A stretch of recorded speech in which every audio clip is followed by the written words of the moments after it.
Hey y'all, I'm Sunny Shell, and tonight we're going to talk about evolutionary biology. Remember, if you're a patron, you can receive a link to join us on the show. We love your questions and we try to answer them all, but super chats take priority. So sit back, buckle up, and let's get to the sunny spot on Skeptic Haven.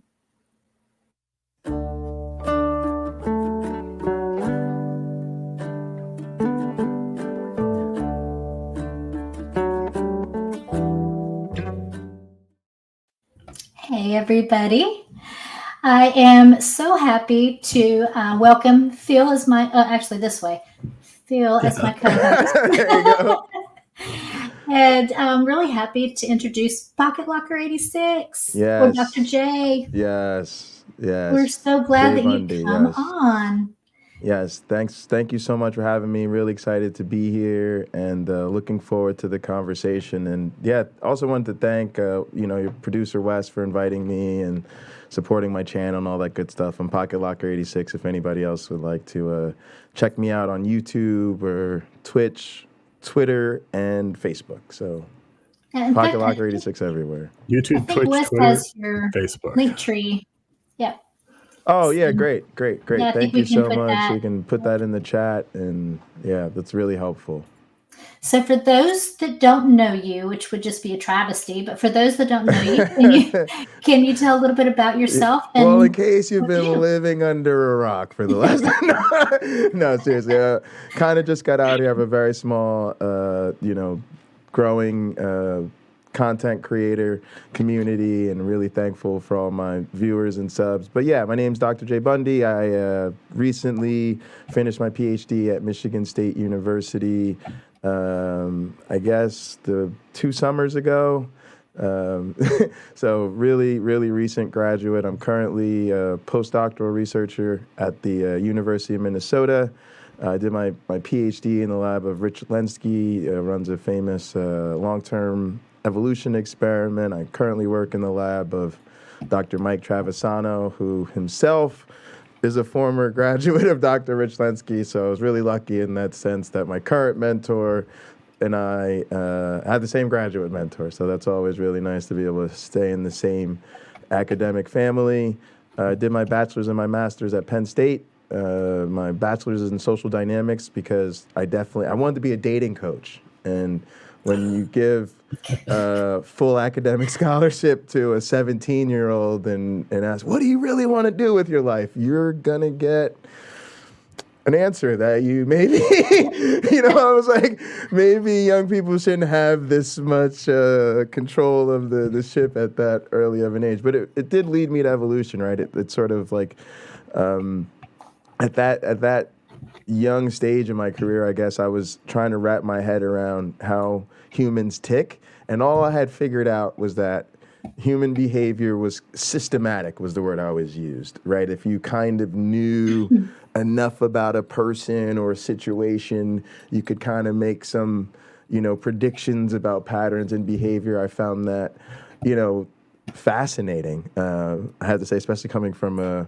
religious perspective where that sort of opened the door to much broader questions, like how did humans get to be so systematic and predictable? And then, of course, you find all the ways that people are not. And so that sort of led to my love of social dynamics, as I call it. So that's what I did my undergraduate degree, and had the good fortune of being able to make my own major at Penn State. So really grateful to that university for allowing me to do that. And that certainly led to a little bit of evolutionary biology, some evolutionary psychology, some psychology, some sociology, some economics. It was sort of all thrown in there, which is why it was a created major.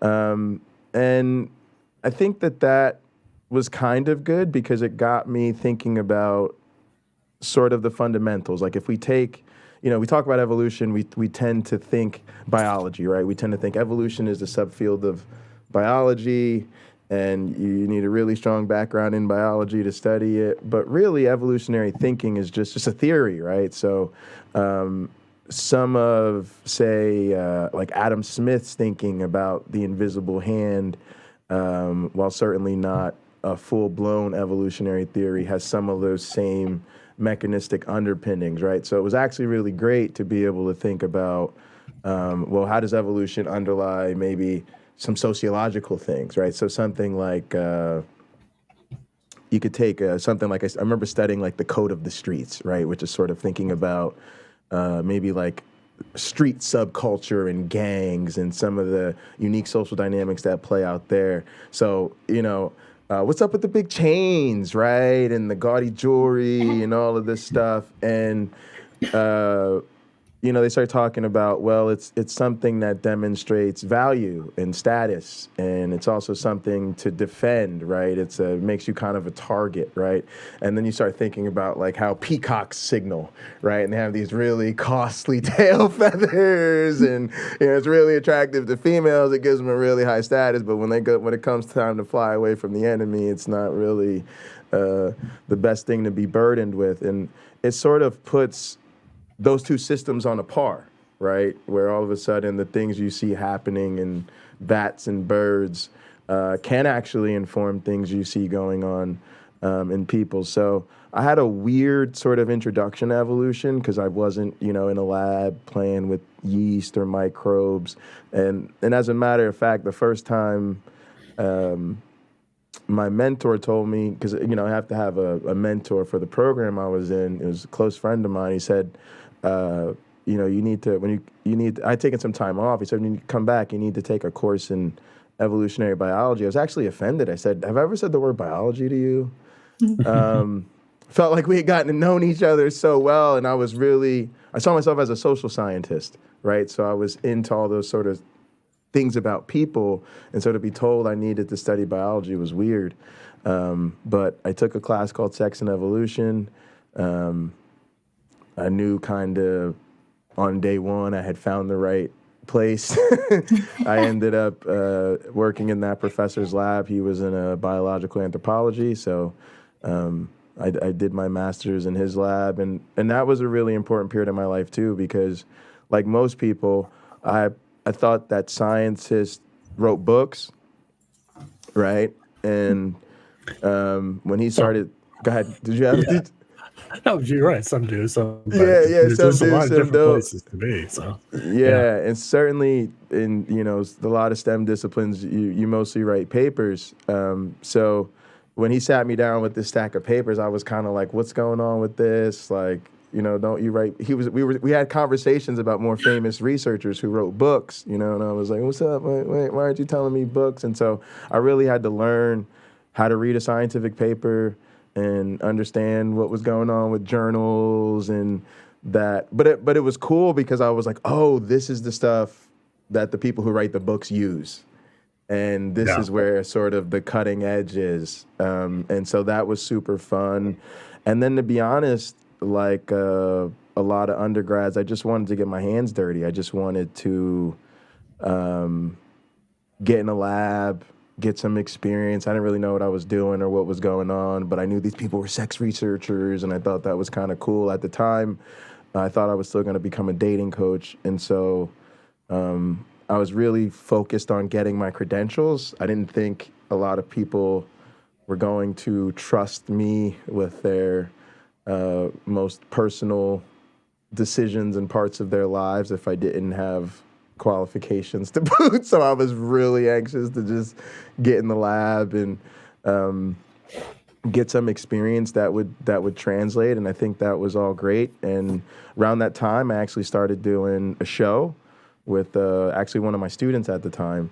And so looking back on like what I'm doing now, it's like sort of all started. It starts early. You don't recognize how some of those early experiences really set you on your path, but they did. What was the initial show? What was your concept for the initial show? Oh yeah, wow! I could not think of the name of this show probably for like the last couple of years. I couldn't remember it, and just as you asked me that question, I remembered. It's called Happy Valley Hookup, because that's Penn State, right? Happy Valley. So, yeah, it was myself and Frankie, who I really lucked out. So she was one of my students. So when it came to the whole like sex and kind of having an evolutionary perspective on how to have these conversations, she could do it, right? Even though she was like a young undergrad, she could do it. And then she was a broadcast journalism major. So she was already hosting 2 shows. So like being on camera, talking about stuff, she was just ready to go. And then one of the professors that I had in the anthropology department had just set up like a little green screen setup thing in his house. And so we'd meet there in the morning, have bagels, and, he would shoot us. And we just went around the campus, and we had these little slips of paper, and they asked students, I think it said, if you had the opportunity as a dating coach, 3 questions, what would they be? And,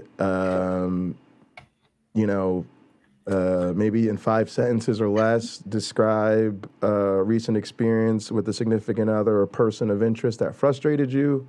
What frustrated you? And believe it or not, once you get the teacher to say you can give these to your students, they just answer them. They just fill them out. They just go ahead and fill them out. And we would sit there, we'd pick a topic, we'd go through, we'd find a bunch of questions that were on that topic, and we let it fly.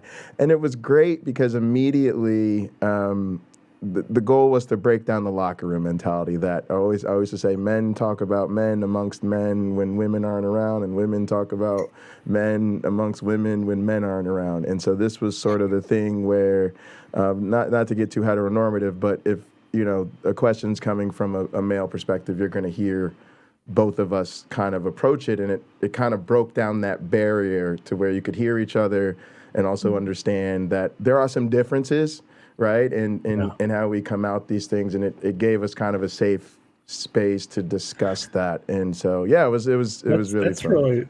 That's really kind of cool, because one of the most challenging things in various fields of science, particularly psychology, is a lot of what you're doing is by interview, right? So to get people to give honest answers and feel comfortable to give those honest answers is really half the battle. So, and having it in a way that incites them to answer. Because I know when I was in college, it was like we would have these questions that were kind of peer-reviewed questions to make sure that they fit your research. They were effective and worded just right. And yes, we did a lot of research on every single question that we asked. And by the end of it, it was like, okay, great, but who wants to actually answer these questions? They're not really fun to ask and not really fun to answer. So the fact that you guys were doing that, I think, is pretty cool. I think that was it. It was really before, way before, sort of the current format with the podcast and the interactive live chat and all that. But in a way, it was like an earlier version of that. It was very interactive. And I remember feeling early on like that it was everything I could ask for, because even if,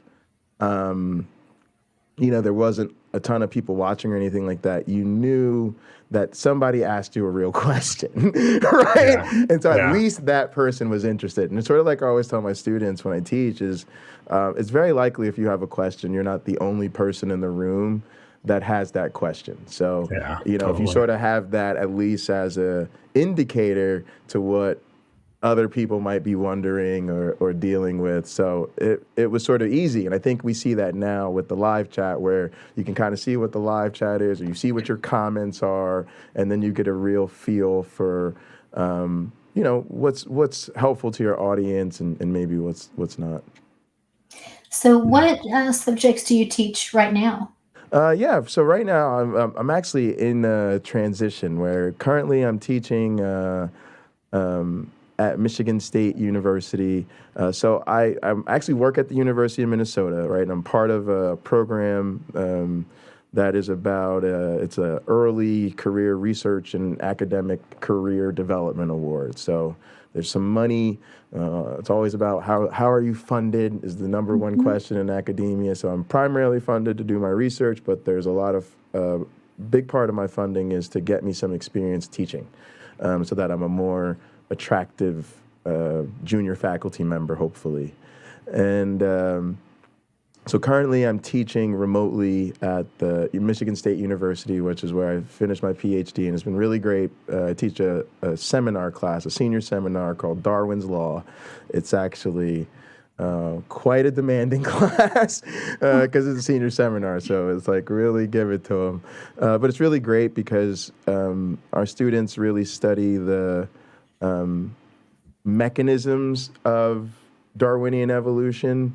And it also, I hate to say it, but it really touches on counter-apologetics because it's a biology class in the sense that it's about evolutionary biology, but it's also a philosophy of science class. And so it starts with a lot of those nature of science. What is science? What is the scientific method? And one of the ways that Rob Pennock, my teaching mentor, goes about it, he was actually the expert witness for the scientific side in the Kitzmiller versus Dover trial, which comes up on YouTube quite a bit. Yeah.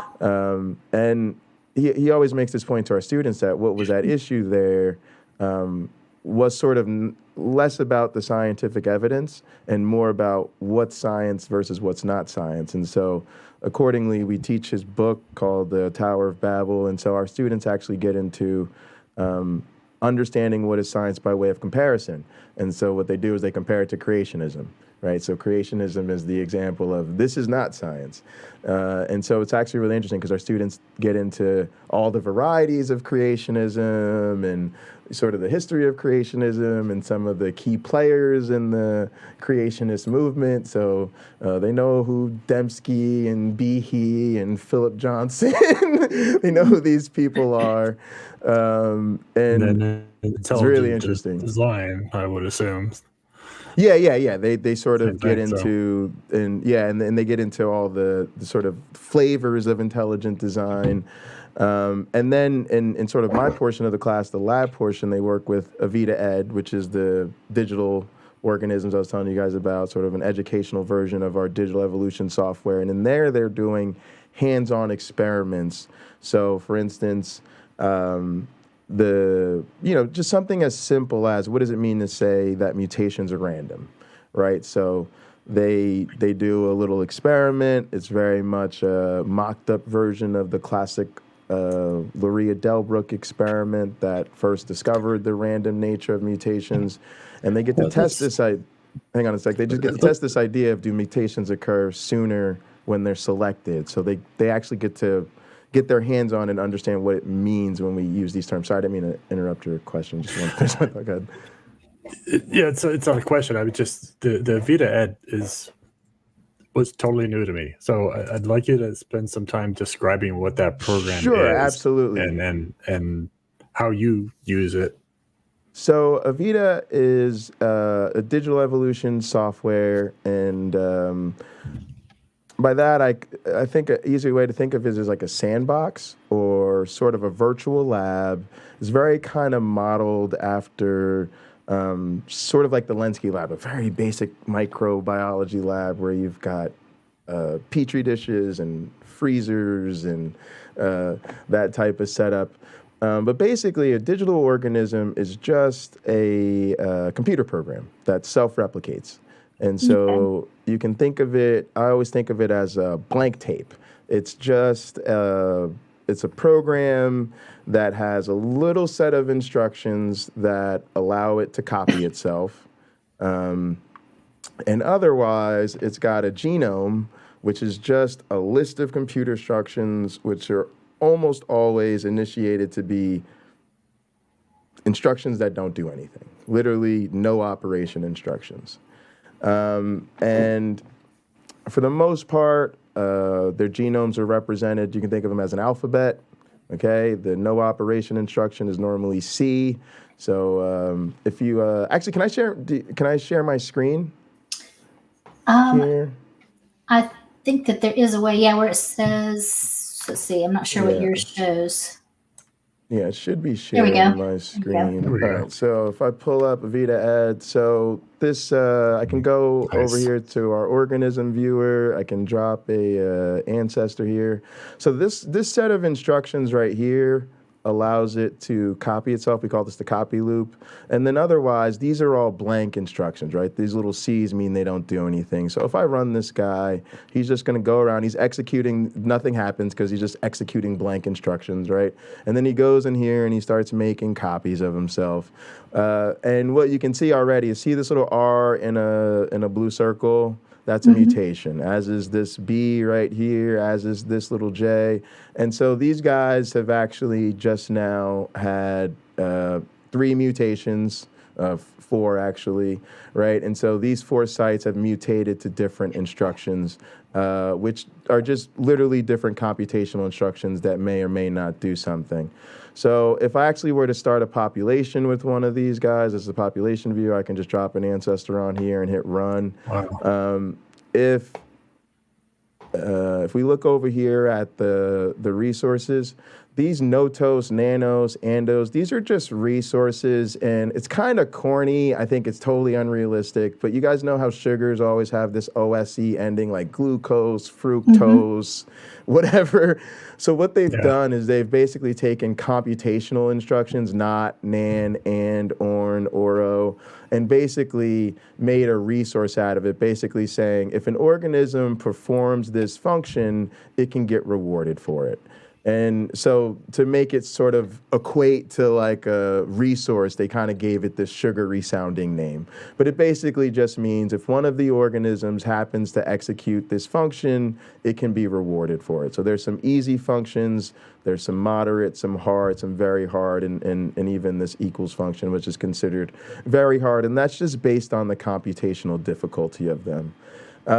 So we call this. Go ahead. What's the rewarding? I mean, is that like the That's a very good question. The reward is, or you can think of it as additional, the ability to execute additional instructions. So think of it as like this guy over here, it has 50 instructions always. So let's think of it as, hang on, I'm going to unshare my screen here. So if the 3 of us are all Levidians, and let's say every time we're just going to go in a circle, and each time it's your turn, you're going to lay down one of your instructions, right? And you're done every time you lay down enough instructions to make a copy of yourself, including all the instructions it takes to copy yourself, right? So it's going to be a lot of instructions. What a resource will allow you to do is execute more instructions. So maybe now if I get a easy resource, now instead of just laying down 1 instruction every turn I get to lay down 2. Maybe if I get a moderate one, I could lay down 4, right? If a really hard one, I can lay down 8. So I'm going to reproduce in much fewer turns than one of you if you don't, provided you don't also evolve a similar benefit. And so since computers are basically they only do one thing at a time, really. We're trying to mimic like parallel processing, even though they happen, 1 instruction at a time. So basically what happens is a boost gives you extra computational cycles to execute more instructions. And so all else being equal, that gives you a sort of evolutionary advantage because you'll reproduce faster. Will the program allow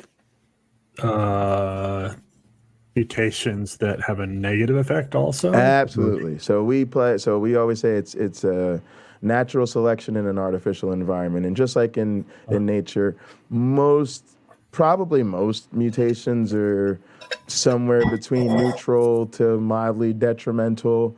And then, rarely there's a beneficial mutation. But, Avita Ed's a little bit tuned to where the mutation rate's probably much higher than it is in nature. And that's just to compensate for the small population sizes and the small genome sizes and all of that. And we need things to happen kind of fast because it's educational, right? Because students can't sit around all day. Yeah. But, it still works out to be pretty much in accordance with our expectations where as far as the distribution of beneficial, neutral, and negative mutations. So is there an Avita program that is more research based versus Absolutely. the Avita Ed, which is more like university versus teaching? Exactly. So the Avita program, for instance, that I use for my dissertation research is the research version of Avita. And then Avita Ed is typically what we use in the classroom or in outreach educational type settings. I often use it workshops with teachers. If we go to Darwin Day or at an elementary school or something like that. And then certainly a lot of us have developed more of a curriculum based around it, which you typically see either happen at the high school or at the undergraduate level. And for me, it's really about the fact that they're doing it, right? My graduate advisor told me something. He said, people worry too much about learning at the PhD level. The PhD is a doing degree. It's about getting in the lab and doing something and learning. And what he's really saying is this is how the field learns. The field learns by you getting in there, you generate some data, you see what's up, you test hypothesis. And that is the most intuitive way, I think, to learn about evolution, because now when we say, mutations are random, our students aren't going, oh yeah, I memorized this thing in a textbook. They're going, I saw that. We did that. We tested that hypothesis. I remember the graphs we generated, and this, and they do the same thing with fitness and all these other concepts that come up all the time. And then we build into that sort of their ability to do their own research and to ask sort of independent research projects, which are becoming the big thing, because now even since when I was in high school or as an undergrad, the curriculum has shifted in accordance with the next generation science standard. So this sort of experiential learning by doing, learning the scientific process rather than focusing on content is really in line with how we train scientists. And so it's really exciting to have this sort of digital system that, because let's be honest, in a real lab, students have to learn all the lab stuff. They've got to learn, how the autoclave works and where to find everything and how to pipette stuff and how not to contaminate. Don't burn yourself. Jimmy, put that down. So taking something as simple as contamination out of the picture, right, is really huge in the learning. Plates, Yeah, exactly. So, it's real. We're real lucky. We're really happy to have it. And I just want to quickly mention though, because you asked about the research versions, Avita is probably the one that's the most well known, and it's certainly got a track record. But I use a software called Mabe that people see me use a lot on my stream, and there are a lot of these sort of agent-based digital evolution softwares that are, I'll just say for brevity, similar to Avita, but there's sort of a burgeoning set of these softwares that deserve to be mentioned. Yeah. Really quick before we get too far, there was a question from someone in the audience for something you said a little while back, so I don't want to get too far. Yeah, sure. It was from Cat the Humanist. Do you ever get pushback from your students about creationism not being science? I was wondering the same thing when you said that. So we don't get direct pushback on that because I think the way it's laid out for them, it's quite clear why we're saying that. And we're also very careful the way we teach it, because we're not teaching them that you can't be a person of faith and, be a scientist or have a scientist. We're just saying that there's this particular idea out there that, really is outside of the scope of science, because it doesn't give us testable ideas, right? It just doesn't give us testable ideas. And then it, sort of requires us to deny the evidence that we get as a result of those testable ideas. And so it's useful to then to highlight how that differs from the constraints that are put on science. What I would say is that we definitely have some students who I think coming in, certainly identify as Christian or students of faith, or they're involved in youth groups. And I think certainly as they go through the course, we see this become something that they want to talk about, that they're very interested in, and they write these term papers at the end, and it's not unusual for them to want to write about that particular topic, because now they're having these conversations with their friends or in their youth groups or choirs or whatever they're doing. So it's not so much pushback, but it's definitely, you can tell it's a sensitive topic for some of them, but I think it usually turns itself into motivation. We don't get a lot of direct pushback from our students. Okay, that's cool. Yeah, although they may be resistant, they just don't tell us that, right? That's not something they're going to tell us in class. Yeah. Okay. So let's get back to the Darwinism things and the testing and so forth. Sure, absolutely. You had shared something called Testing Darwin, and I didn't get to read all of it, but the parts that I was able to read, it sounds very interesting. Right. So can you tell me a little bit about that? Yeah, it's really it's something we don't get to talk about enough. So I'm glad you asked. It's really, the idea is evolution is a substrate neutral system. So if you have variation, inheritance, and selection in a system over time throughout generations, you will have an evolving system. And that's really great for what we do, because it means that, I always tell my students, you can have evolution on a chalkboard, and I'll demonstrate that. Let's draw a population, right? And let's have some mutations. Let's make up a selection function. Voila, we have evolution. But when you really get to have it in a computer, that's great, because can anybody name a scientific field that isn't dominated by computers? Probably not, right? So, so it's so I always felt like biology is a little behind the 8 ball in terms of adapting computers as the way to go. But computers do things fast, and so they can evolve fast, and so you can get through a lot of generations quickly, or you can deal with a large population size, and most importantly, you can deal with lots of different environmental changes and lots of replication. So it's nothing for us to take a particular experimental condition. And today I was running some stuff. Hey, let's run this for 10,000 generations, and let's run 100 different populations. So we get some real good old statistical power. Oh, we want to do 80 conditions. What's that going to be? About 800 runs? All right, see, we'll analyze the data. It'll be ready tomorrow. That's the power of a computer. In a lab, even with E. coli, so my lab that I just finished in runs the longest running evolution experiment in the history of science. That's what the Lenski lab is very famous for. But that took about over 30 years to get to about 70,000 generations, give or take.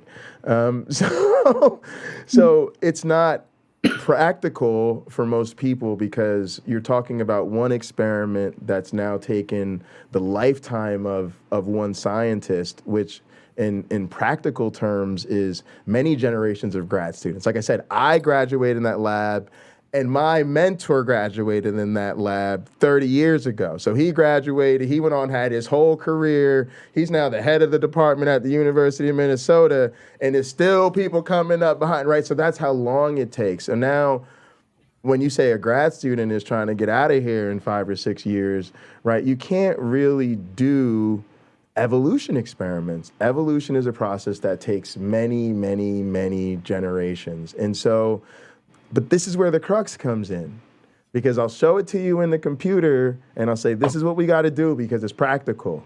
I need to show you many generations and lots of replication and all of this fundamental science stuff. And you'll go, great. But then they'll come right along and say, but they don't have cells, do they? And that DNA, that isn't real. Their genome, that's not DNA, is it? It's not DNA though, right? So is it really evolution? So we get a lot of that. That's what we're constantly dealing with. That question was coming to my mind, is like how complex can you create of an entity, or a DNA pattern would be probably a better phrase, as opposed to like a 6 molecule replicating molecule kind of thing. How elaborate can we get now with simulations?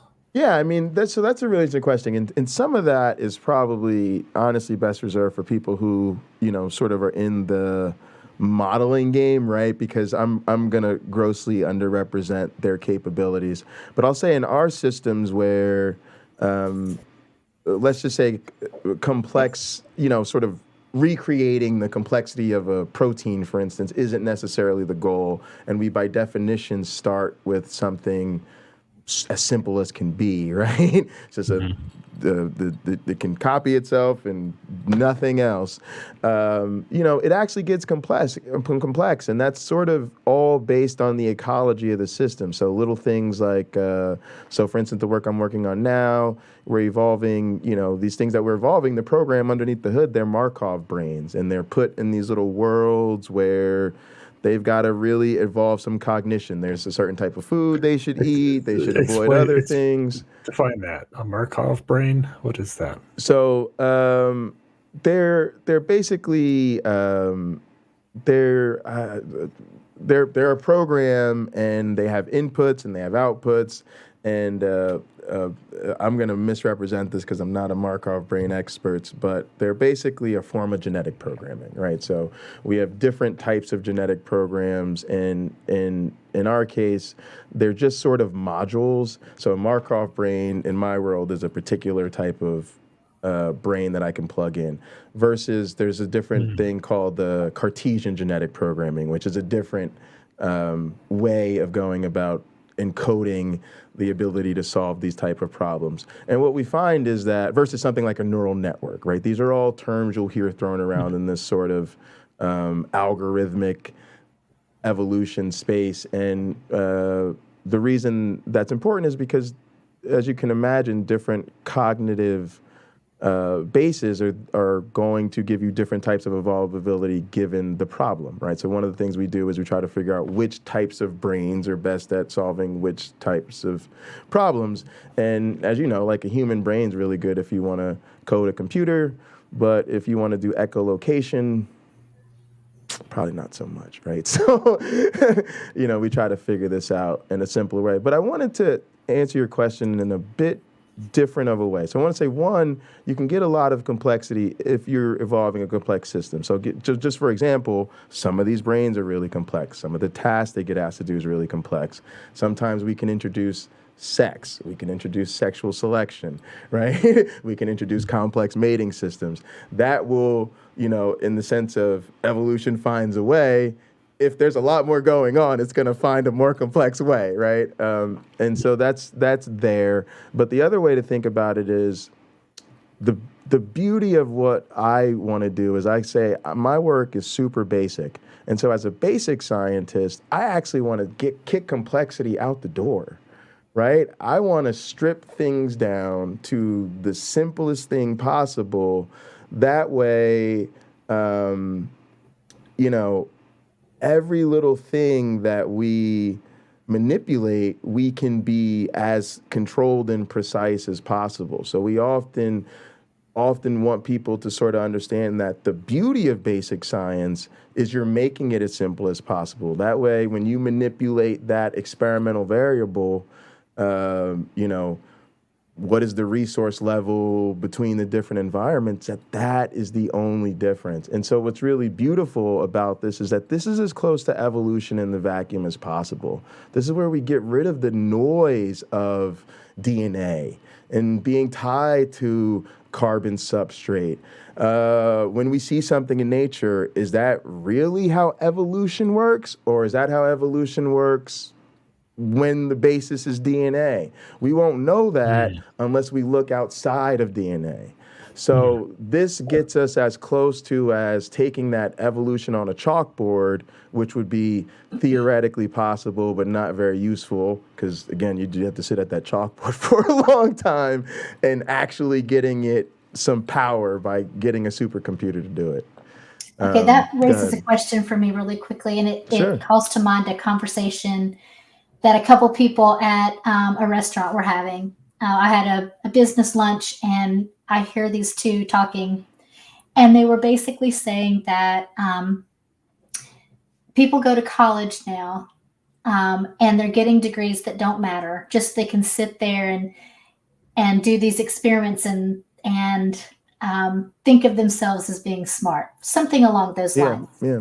And so, which I think is absolute crap, and it's basic. Well, anyway, I won't say that, but Sure. what it made me think when you were talking about this is when you're looking at that stuff and you're trying to see what really is evolution, and you have to go outside of the DNA and all of that. What is the real world application that can come out of learning this? What can we say to the average Joe?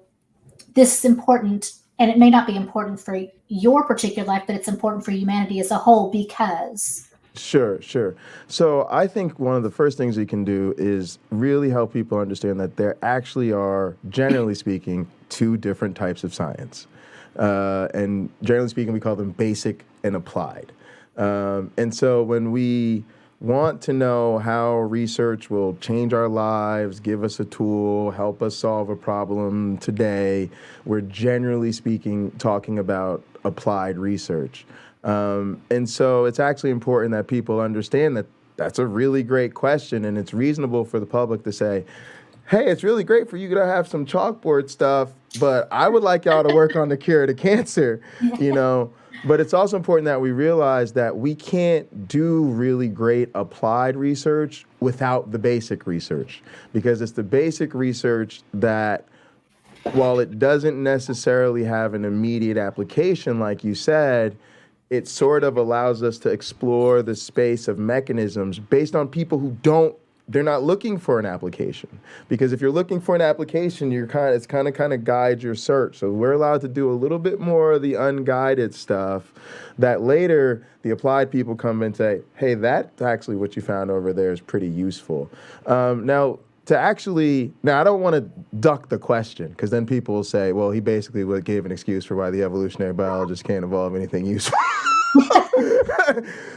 So what we actually see is quite the opposite. So I just like to say my research is that way. My research tends to focus on what's basic because I'm a theoretician, right? My advisor says that also. He says, you got to tell people you're a theoretician. You're more or less somebody who philosophizes about evolution, but rather than sitting there and going, you go, let me do an experiment in my digital system to see what happens.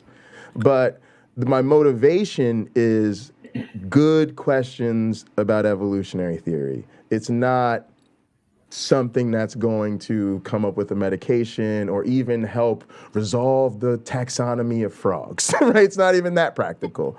But we do see, for instance, things like there's all these sorts of design challenges where you can think of it as, let's take a room of 200 aerospace engineers and we'll have them come up with the best design for, an antenna that we're going to use as the primary mode of communication on a spaceship. So here's the parameters. It's got to be, useful. It's got to transmit, blah, blah, blah, blah, blah. And then over here, we're going to take an evolutionary algorithm and we're going to see what evolution comes up with. And the place I did my training, called the Beacon Center, we were sort of known for this. This is sort of a proof of concept that we were all, and the evolution algorithm always outdid the engineers, right? So it becomes trivial to this point where we always say evolution is always going to outperform humans when it comes to design.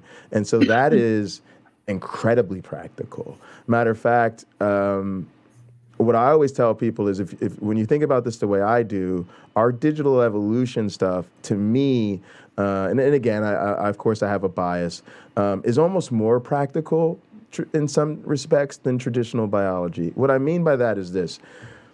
You're probably interested in flowers and trees and where people come from. These are all interesting questions, but most of these biological questions have limited practical use to our everyday lives.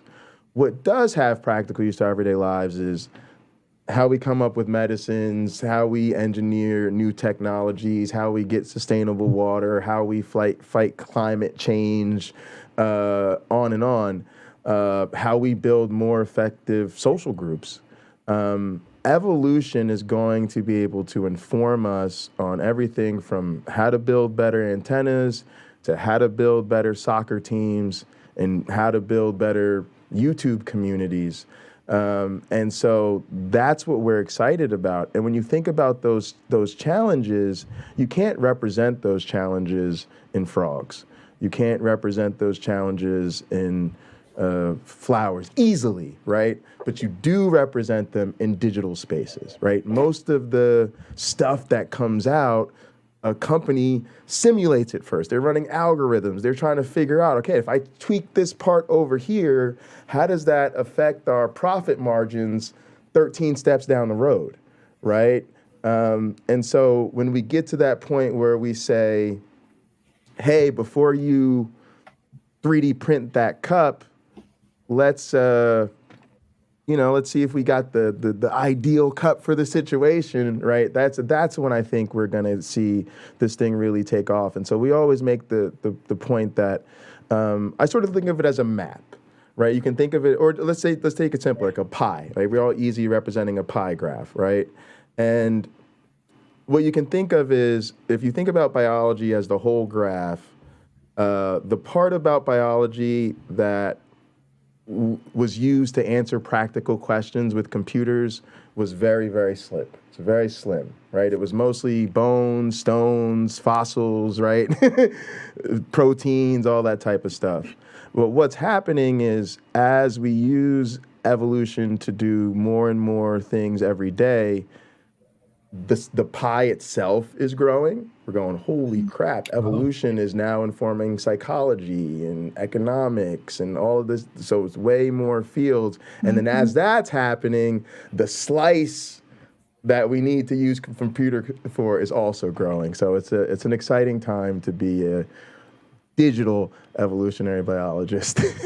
I wonder too if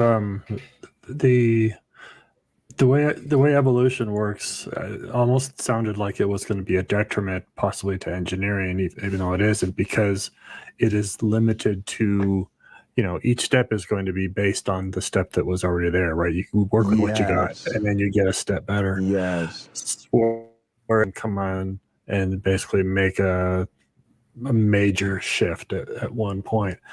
On the other hand, it also seems like what you're describing would give us more of a pathway from A to B. So, because we could sit here and philosophize or hypothesize about, how to make a better toaster and whatever. Right. It would be great if we had a toaster that made squirrels or something. Right. No clue how to get from here to there. If you put that question into sort of an evolution model, you're going to get some pretty cool ideas about all the stuff that you before need. Kent Hovind, there's some people out there probably listen. They're just gonna let that thing run until it comes out with a squirrel, and then now we've got a map too. So no, this is a really great thing. And to be honest, this is what my dissertation research was about. So this is actually, to me, very practical. Question that's really important theoretically, but has very important applications, and that's the role of history, right? And my dissertation research was actually about how much can history actually constrain evolution, right? Because you evolve in a particular environment, but we know environments don't stay the same. Right? So now I put you in a new environment, and now was it good that you spent all that extra time, or are you stuck, right? Because now all your genome gets occupied. And basically what we found was kind of counterintuitive. If the environment, so first of all, we got to talk about the relationship between the two environments. So let's just simply say, is the new environment similar or different to the old one, right? Your ancestors came from an environment, so is your environment kind of like that, or is it way different? And what's interesting is that if it's kind of similar, as you can imagine, that gives you a leg up.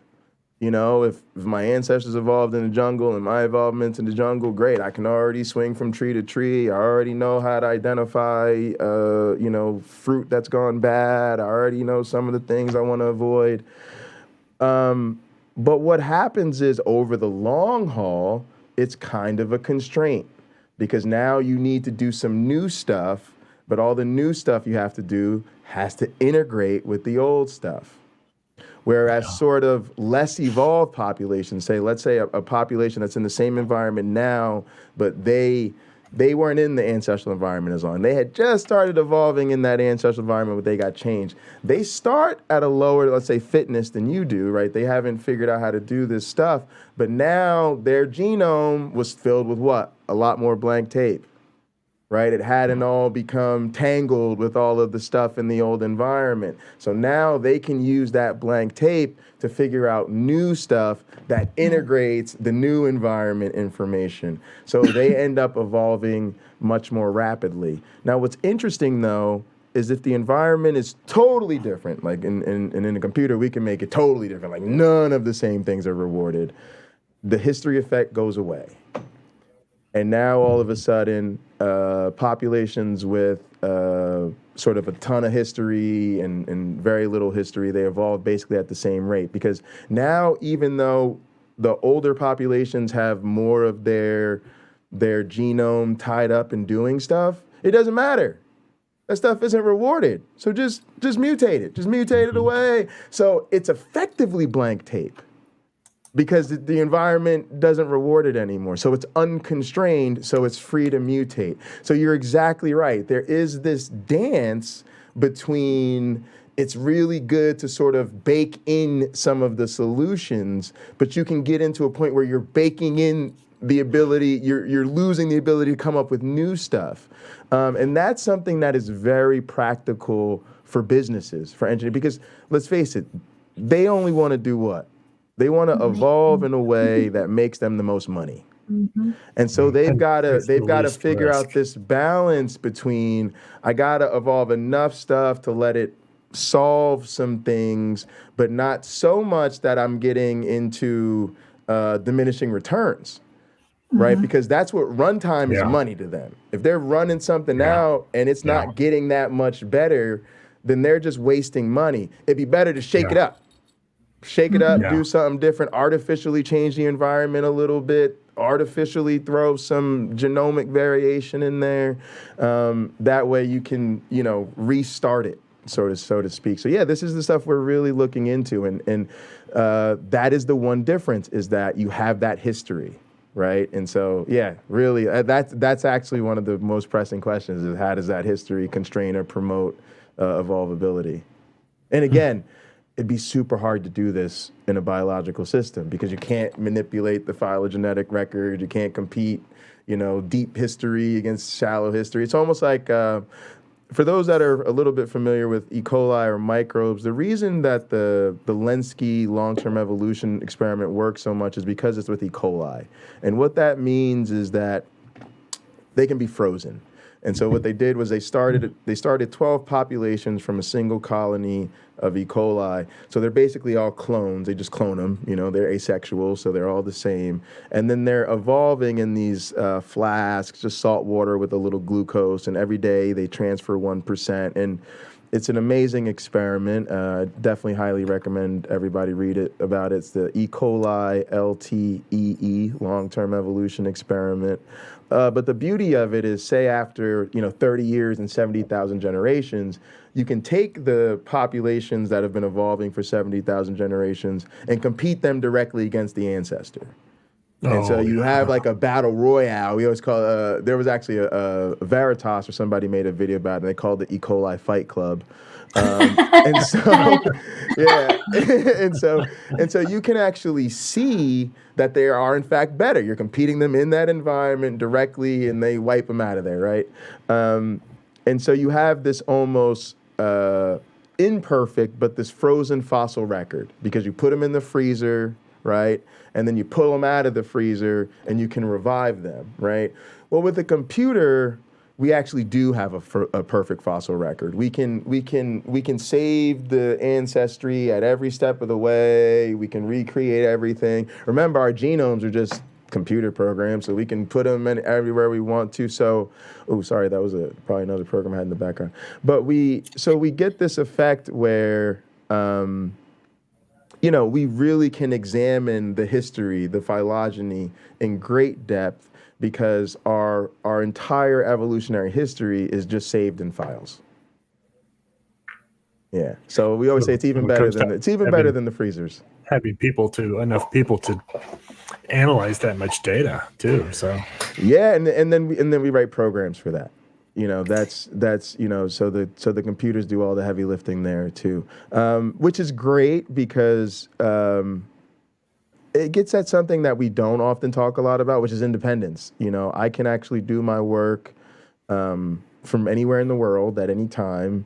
And for the most part, I can do it myself, or we can work in very, very small teams, which is an advantage, right? Because again, it comes back to funding. And so if you are labor, a computer, and benefits, that's good to go, versus you need a team of 6 people, you need incubators, freezers, and half a floor of lab space. I'm cheap. Give me a job. That's all I'm saying. I'm cheap. I come low cost. I'm trying to get hired out here, man. It's tough. You have a lot of return on your investment. Just a whole lot of return. Yeah, there you go. A whole lot of return on your investment. Exactly. But yeah, it's fun. So I want to finish up with one question that I've been dying to ask, and it may be a stupid question, but there's no such thing. There you go.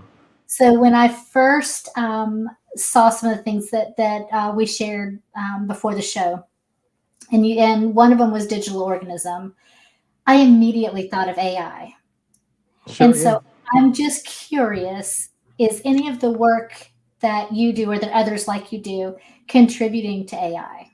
Yeah, so I'd love to come back on and talk about that with you if you want, and I would love you to, yes. I'd bring my colleague Cliff with me, because really all the work we do is artificial intelligence. I tend to call it digital evolution because I see myself as an evolutionary biologist, but most of the people I work with that consider themselves computer scientists consider this artificial life, and actually I just submitted a manuscript to the Journal of Artificial Life that's about the history project I was just telling you about. So, all of this work is about artificial intelligence because what we're really doing is there's a definition thing here, right? Where at what point does a program qualify as life and all of this stuff? And people are on both sides of that. For our purposes, that's why we say it's a digital organism, right? And it's a evolving population. We kind of get around those things. But ultimately, we're talking about self-replicating computer programs that solve problems, often quite complex cognitive ones. We even have proper mind-body dualism, right, where they have a brain, and the brain is in the body's in the world interacts with other organisms. I mean, it gets pretty up there. And I think the thing that I would be most excited to share with you about the work we do, especially the work Cliff has done, is he's able to take these different types of brains, because that's what it really comes down to. Artificial intelligence isn't just there's one type of thing, right? There's going to be maybe a different type of robot that vacuums versus, guides us, to another planet or something like that. And so what we're finding is different types of genetic architecture lead to brains that are better at solving different types of problems. And then we can actually build hybrids of different models of brains and actually start to figure out what is it about the way particular problems are encoded genetically.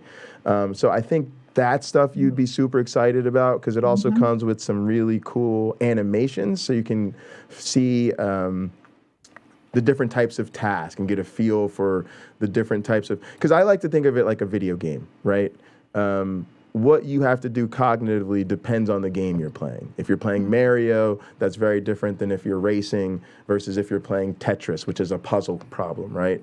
And so it's the same thing with our digital organisms. If we present them with different types of tasks, which to us, you'll immediately recognize, oh, this one, it's got to catch the right thing and it's got to avoid the ones that are wrong. Oh, this other one, it's got to chase that thing around the map, right? And so you start to realize, oh, and now we can see encoding this problem like this genomically actually consistently leads to better performance on these type of tasks versus these. And that's what's going to really make the difference in how we program our robots and our automated assistants, and how we create that Jetsons future that we're all hungry for. Mm-hmm. Well, I'm excited about that. I really want you to come on because I can see a whole definitely. entire stream that we can go on, another pathway that we can go on. Like, what are some of the potential negatives, and all of those things. And yes, absolutely. I cannot wait. So I really, really, really want you to come back on and do that. I'd love to. Let's set it up. I know I have Wes's contact information, and I promise I'll be easy to get on again. And the main thing is I'll schedule Cliff because I know you guys will really love his stuff, and he'll pull up his stuff. So yeah, that's fun. And thank you guys so much, because believe it or not, it's really hard to find people who are interested in science, especially in the skeptic space we're into, because we're all Bible and philosophy nerds. Talk about that Bible, talk about philosophy, and boy, people come running. But it really is nice to say, okay, we know what we don't agree about. We know what we don't believe, but can we talk about what's going on with the science? Mm-hmm. Let's talk about the stuff we actually want to encourage people to do and encourage people to put out there. Yeah. Also, I want to say quickly, next semester I'll be teaching at Normandale Community College at the University of Minnesota, and I'll be doing an asynchronous course for non-majors. And so it'll be sort of like Biology 101, and I know that a lot of our community feels that way too, right? They get in these conversations about evolution, and they feel like they believe in evolution and they accept it, but they don't know how to describe it or explain it to people. Or, people start asking them these questions about DNA and, well, where do you think the first cell came from? Huh? Oh, so you believe in abiogen? Oh, well, what about the quadruple folding protein right here? And so I'd love to talk about, what that experience is like, and maybe how I can use some of that to help people just get versed with the basics, right? So that they feel like they can have these conversations without sweaty palms. That'd be great. Absolutely. Absolutely. I love that. And I think that's a big reason that we wanted to do Skeptic Haven, is because we have, the angry atheist, and we have the, talk shows, and we have the call-in shows, and we have all of that stuff. And all of that is very necessary and needed. But there's been a big lack of this type of thing, where we're looking skeptically at things and looking at what is the scientific method and why is it important in our lives, and what does that have to do with, with being on this path of skepticism. And absolutely. So I think this is such an important thing, and you said it very well. So go ahead. Oh, I was just going to add to the one question that popped up there. They could definitely describe what we do as like Darwinian game theory, and that I'd be happy to talk about that at another time too. This was really great. Thank you guys so much. I'm Pocket Locker 86. If anybody wants to come over and give us a subscribe or say hi and let us know that you saw the show, we really appreciate that. And I'll definitely try to come back. And before I go, is there anything else? I always like to make sure I get questions in there and stuff like that. I just have real quick. The Avita Ed that's available to the public, it's right? It's absolutely free. I highly recommend people just type in it's Avita-ED. It will pop right up. We also have there's a free PDF lab manual you can find on there. It takes people through the exercises. Anyone should be able to do them, but if not, my email is pocketlocker86@gmail. Any Avita Ed questions, I'm on the development team, so I can always help people. I can answer questions, and we will be trying to do a course where people can actually follow along with that stuff. So I'll make sure you guys stay posted when we get that figured out. I'm thinking this would be a really nice tool for homeschooling, actually, to get the evolution. I agree. I didn't want to go too much on it, but I'm a big. I've tried to deliberately focus most of my teaching on online education and asynchronous education, because I think we need to embrace remote. We got to embrace it, and it's just the way that we can do this thing. So yeah, thank you guys so much. And honestly, I'll need to reach back out because I want to let people know what's going on. And so I know you guys can help put it out there in the community. Absolutely. And if you as viewers, if you enjoy the content that we have that we were just talking about, consider doing some things to help us. You can easily just like, subscribe, share, hit the bell, all that good stuff. Or you might consider joining our Patreon and get special perks. Like you can get the link and come on and you can talk to Pocket Locker right here, just like Phil and I are doing. Can I quickly just say people should join the Patreon? Because I think as community, we really have to support our content creators, right? And you don't have independence. If God forbid something happened and you guys got some kind of strike or something and your YouTube got disrupted, people be like, where did you go, right? And YouTube takes a huge chunk of stuff, right? So I think it's really important if you love somebody's content, please do support them. And the more you can support them off of YouTube, you support their independence. So really join the Patreon. I'm going to consider doing so myself. I'll look for the link in the description. Very good. Thank you so much. Everybody here to subscribe to your channel too. Absolutely. Yeah, thanks. We appreciate that. So our current patrons are Michael Wiseman, Kathy Cotton, Cindy Plaza, Deborah Grace, Aaron Coalson, Phil, and me. I want to thank our producers, Wes, Phil, and Kat, and the booking team, Wes, Raymond, Ellie, and Correa. Remember, we have some other shows on here, the Secular Soapbox, Women Atheist Unload, which I also am a co-host on, Global Atheist, and The Bible Says What. So check out all of our great content. And about 100 short clips now. That's right. Oh, yeah, we were talking about that. We're on all the social medias. Oh, fantastic. And thanks to that chat. The chat's been awesome tonight and really active and reading along. So appreciate all the activity. See some of my mods and stuff came through. Appreciate that. We have some really great viewers and people that get in the live chat. So until next time, everyone, remember to always think critically. Good night.